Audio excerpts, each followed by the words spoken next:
घाटच्या दळणाला मला तांबड फुटी आलं सावळा भारतार गवळी धारला उठी आलं दळण मी गदळी पीठ पडत रवा रवा माझ्या गसावजीला तबकी धाडा मेवा दळण दळीते बाई दळीत आनंद माझ्या ग मांडीवर बाई झोपला गोविंदा माझ्या ग मांडीवर बाई झोप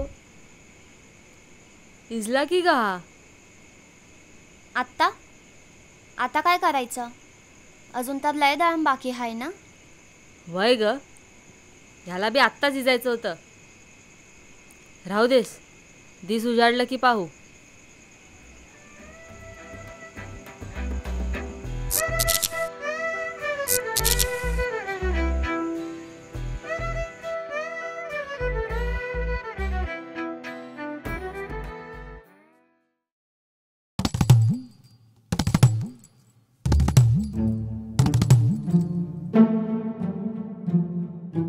चल लवकर तुझ्या आता उशीर झाला बाई पुन्हा ओरडणार तू गपरे बाईचा लाडका ए चल लवकर ए आजा बस तुझा मी नाही येत आज चलतोस की नाही नाही चल लवकर चल अरे चल ना चल एक गप चल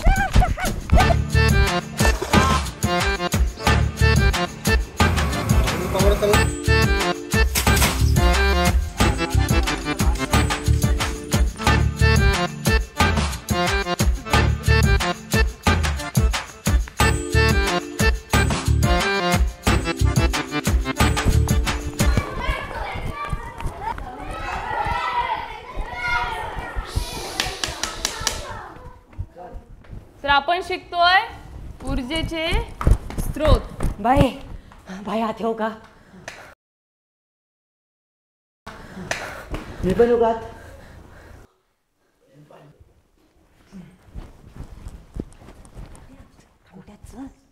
चल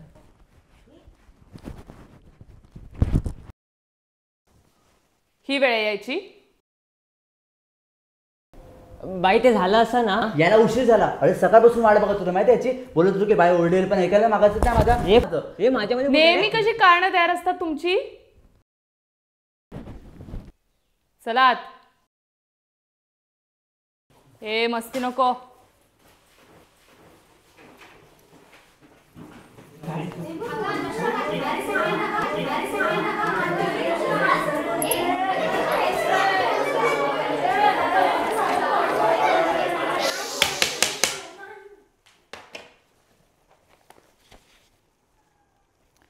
ठीक आहे चला काल दिलेला जो गृहपाठ होता तो सर्वांनी केलाच असेल सगळ्यांनी वह्या काढा बघू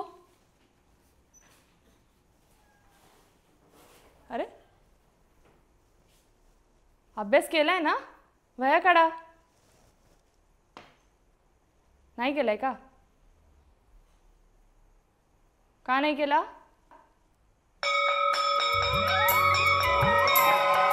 उद्या नक्की करून आणा हळू हळू हळू हळू हळू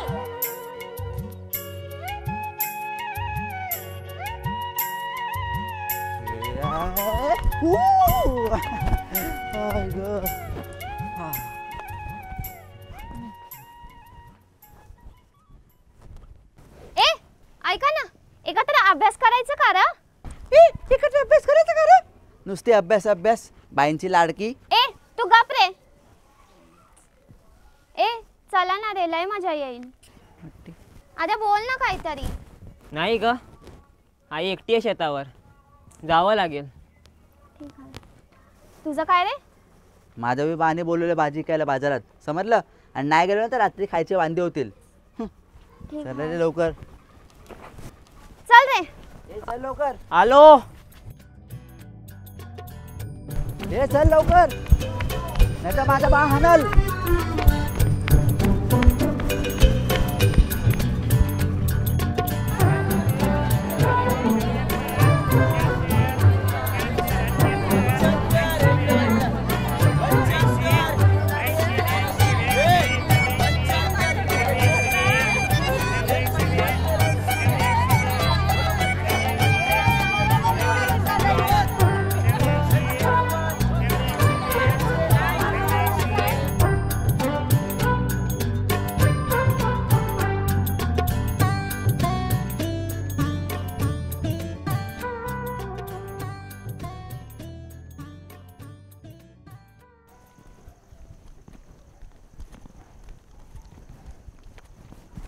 गोट्या आलास वय?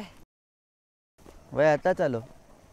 तू बी आताच आलास वय? हो अय आद्या, चल लवकर. आलो आलो. चल चल. रे.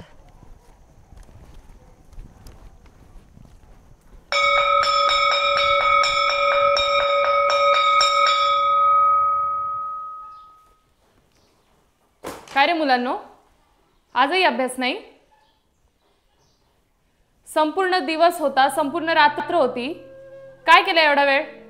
बाई मला काही एक ऐकायचं नाहीये. आत्ताच्या आत्ता दोघांनी बाहेर जाऊन अंगठे पकडायचे.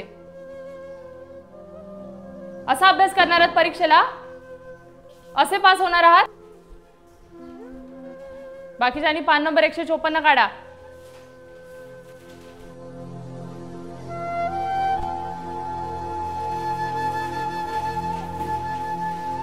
अभ्यासाच्या नावाने पत्ता नाही. परीक्षा तोंडावर आली आहे.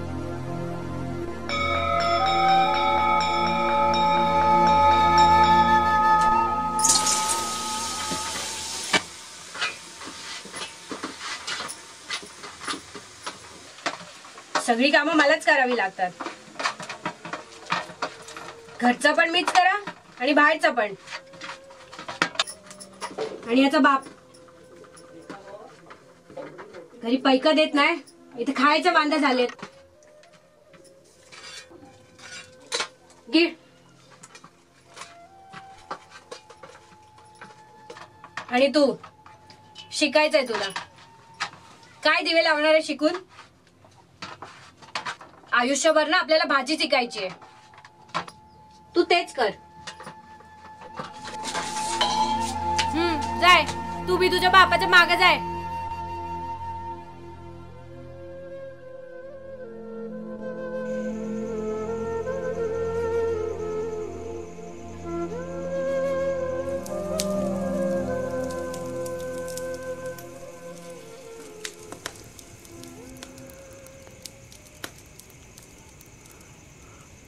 आईची बी काही चुकी नाही रे. तेच समजा करते. घरातलं बघते, शेतातलं बघते. बाप दारू पिऊन होतो, धिंगाणा घालतो, त्याला बी तीच सांभाळते. तूच सांग ना, ते कुठे चुकते? मला तिला मदत करायची राहते.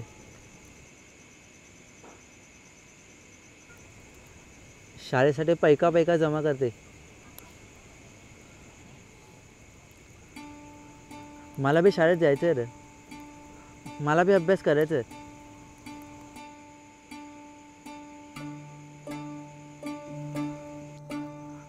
आणि अभ्यास नाही होत म्हणून मला बी वाईट वाटतं.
तर आजसाठी एवढंच.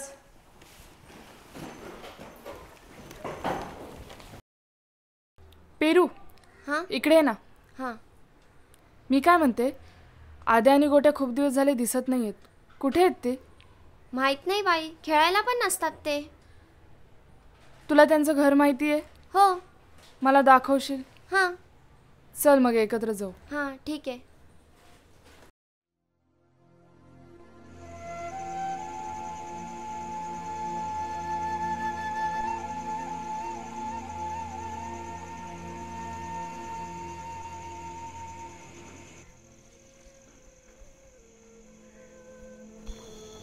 आलं.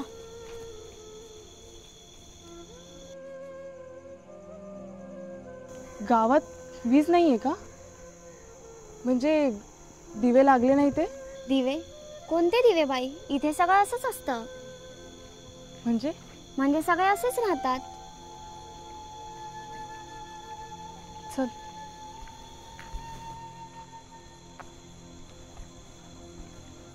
बाई मी येते. हां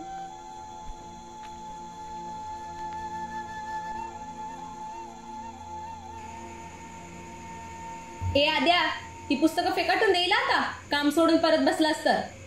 चल काम कर लाग जरा.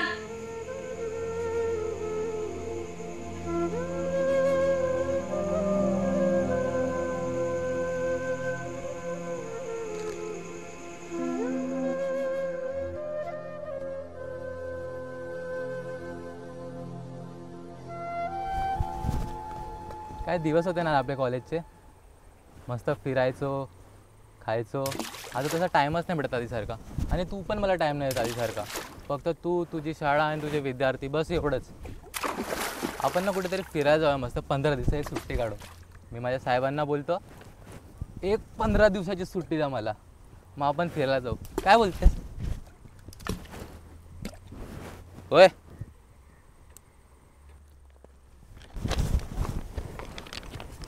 काय झालं? बोलशील? काय नाही. 2 दिवसापासून बघतोय शांत शांत आहेस. काय झालंय? काय नाही. आता मला ना सांगणार? ते शाळेचंच थोडं विचारात. काय शाळेचं? काय नाही रे, मागच्या आठवड्यात मी तर आद्या आणि गोट्यावर ओरडली जरा. मग? त्याचं वाईट वाटतं. अगं म्हणजे तेवढंच नाही, ते त्यानंतर शाळेतच नाही आले एक आठवडा. मग मला थोडी चिंता वाटली. आणि मग नेमकी पेरू भेटली. पेरू त्यांची मैत्रीण.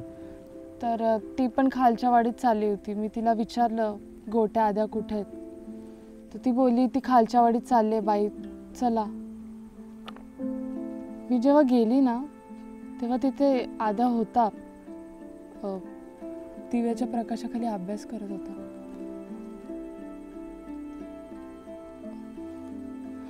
गावात वीज नाहीये रे.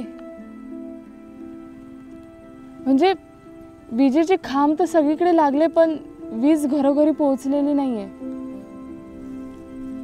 सगळं गाव अंधारात आहे.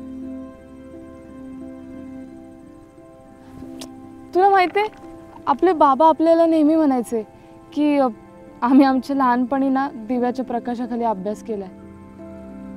गंमत म्हणून प्रश्न पडायचा की दिवसभर काय करायचे.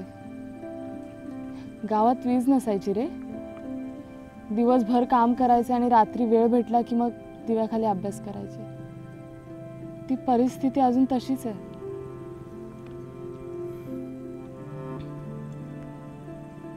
तेव्हा मला असं वाटलं की ती मुलं नाही, मीच अंधारात आहे. की माझ्या उघड्या डोळ्यांनी सुद्धा मी त्यांची परिस्थिती पाहूच शकले नाही. खूप ओरडले रे मी त्यांना.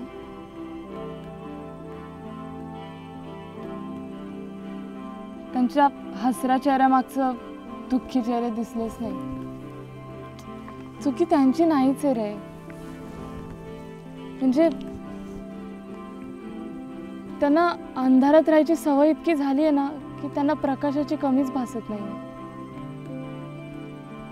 आणि मलाही काही समजत नाही. ते अडकली आहेत रे या बंधनात आणि ना मला त्यांना बाहेर काढायचंय. काहीच समजत नाही. नक्की अंधार कुठे आहे? काय ग तू टेन्शन घेत राहते सगळ्यांचं? मी आहे ना, होईल सगळं. माझ्यावर भरोसा करतेस ना? बस मग आपण बघूया. माझी ओळख खूप आहे. मी कार्यालयात बोलतो उद्या आणि मग आपण जाऊ. ठीक आहे? हस आता रुसूबाई. अरे चल. ए कुठे चाललास? अरे असं कसं सोडतोस मला एकटीला? आलोक आलोक थांब ना यार. कुठे चाललास? आता विचार करा गावात वीज कशी आणायची ते. बाई आपण तक्रार नोंदवली तर? पण आपला कोण ऐकेल का? का नाही ऐकणार? गावात वीज नाहीये, त्यांना ऐकायच लागेल. बरोबर आहे तुझं. आपल्याला कुठून ना कुठून तरी सुरुवात करावीच लागेल. मला पण वाटत नाही रे काय होईल, पण प्रयत्न करून तर बघूया काहीतरी होईल. नक्कीच.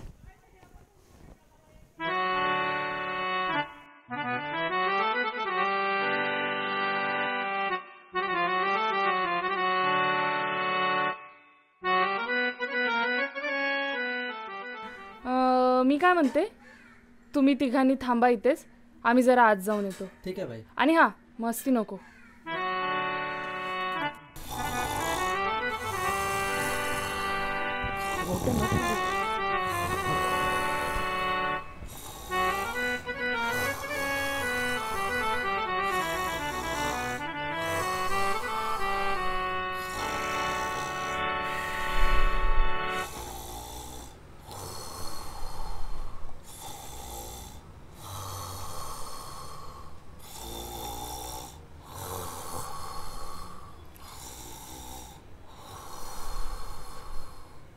साहेब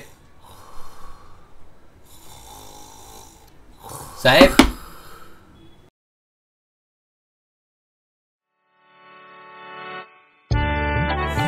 नमस्कार साहेब.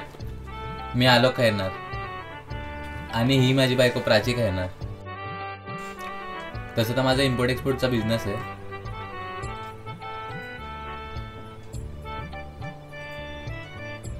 पण याच गावी शिक्षिका आहे.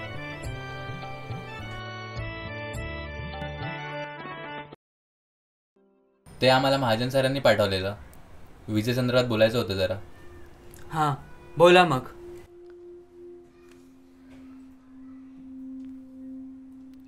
तर विषय असा आहे ना की गावात वीजच नाही हो. म्हणजे संध्याकाळ नंतर साधा बल्बचा प्रकाश देखील नाहीये गावात. म्हणजे पूर्ण अंधार आहे. म्हणजे गावात विजेचे खांब तर आहेत पण वीज अजून घरोघरी पोहोचलेली नाहीये. तुम्हीच बघा ना जग किती पुढे चाललंय आणि गावात साधी वीजही नाही हो. हां मग मी काय करू? हे बघा ना आमच्याकडे कागदपत्र पण आहे. बघा एकदा. राहू दे. अहो पण हे बघा तुमच्या घरात आहे ना वीज, मग कशाला ह्या भानगडीत पडताय? तुमचं ना नवीन लग्न झालेलं दिसतंय. मज्जा करा, जा फिरायला तुम्ही. हे बघा तुम्ही ना शिकलेले दिसताय म्हणून तुम्हाला एक गोष्ट सांगतो. ह्या गावचं काहीही होणार नाही. हे गाव अंधारातच होतं आणि अंधारातच राहणार. अहो पण असं कसं करता तुम्ही? मुलांच्या शिक्षणाचं काय? त्यासाठी तर वीज हवी ना. ह्या गावात ना ह्या मुलांचे भविष्यच नाही आणि त्यांच्या आईवडिलांना त्यांची काही पडलेली नाही. तर तुम्ही कशाला त्यांचा एवढा विचार करताय? अहो पण हे बघा बाई, येऊ शकता तुम्ही आता. येथे भरपूर कामे पडलेली आहेत. हो पण हे असं कसं म्हणतायत? या तुम्ही आता या.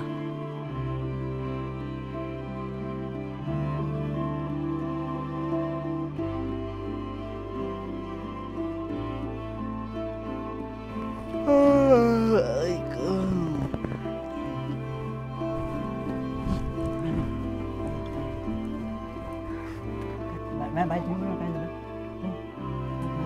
बोला ना.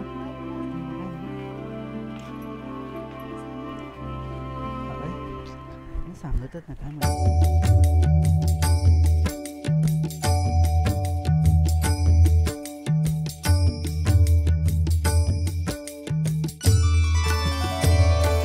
जय जय राम कृष्ण हरी, जय जय राम कृष्ण हरी, जय जय राम कृष्ण हरी, जय जय राम कृष्ण हरी, जय जय राम कृष्ण हरी, जय जय राम कृष्ण हरी, जय जय राम कृष्ण हरी, जय जय राम कृष्ण हरी, जय जय राम कृष्ण हरी, जय जय राम कृष्ण हरी, जय जय राम कृष्ण हरी, जय जय राम कृष्ण हरी, जय जय राम कृष्ण हरी. ए मावळ्यांनो, शांत का बसलेत? जय राम कृष्ण हरी, चला गड जिंकायचे अजून.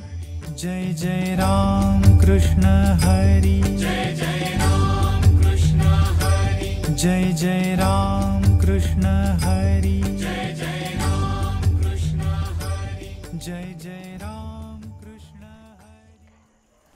मन शुद्ध तुझ गोष्ट हाय पृथ्वी मोलाची, हा पृथ्वी मोलाची, हाय पृथ्वी मोलाची. मन शुद्ध तुझ गोष्ट हाय पृथ्वी मोलाची. तू चाल पुढं तुला रगड्या भीती कशाची, परवा बी कुणाची, परवा बी कुणाची, परवा बी कुणाची.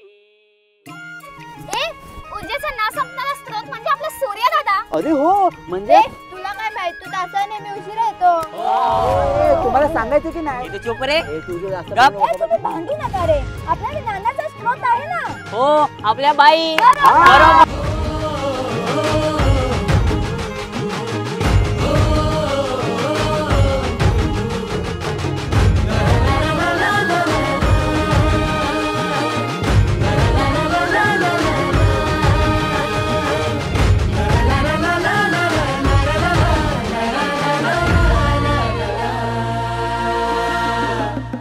झेंडा भल्या कामाचा जो घेऊन निघाला, हा झेंडा भल्या कामाचा जो घेऊन निघाला.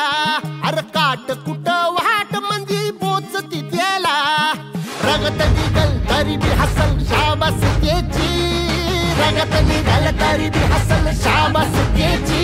तू चाल पुढं तुला रगड्या भीती कशाची, परवा बी कुणाची. मन शुद्ध तुझं गोष्ट. अरे मुलांना आरामात, धडपडू नका. काय या पोरांच्या डोक्यात भरलंय काय माहित, कुठे लक्षात नसतं या पोरांचं. नाहीतर काय, काय ते ही जाण्याचं म्हणत होते. कसलं ही जाणतायत, ती नवीन मास्तरीन आली आहेत ना, तिने त्यांच्या डोसक्यात काहीतरी भरलेलं असणार.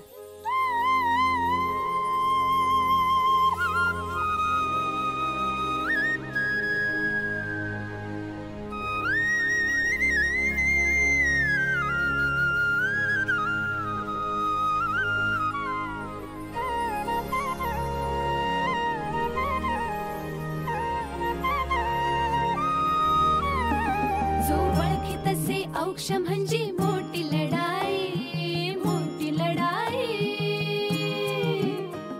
अन हत्याराचं फुलावाने घाव बिघाई, घाव बिघाई. औक्ष म्हणजे मोठी लढाई, अन हत्याराचं फुलावाने घाव बिघाई. गळ्यामध्ये पडल त्याच्या माळी जयाची, गळ्यामध्ये पडल त्याच्या माळी जयाची. तू चाल पुढं, तू चाल पुढं, तू चाल पुढं. तुला रगड्या भीती कशाची, परवा बी कुणाची. मन सुद्धा तुझा गोष्ट हाय पृथ्वी मोलाची, हा पृथ्वी मोलाची. मन सुद्धा तुझा गोष्ट हाय पृथ्वी मोलाची. तू चाल पुढं तुला रगड्या भीती कशाची, परवा बी कुणाची.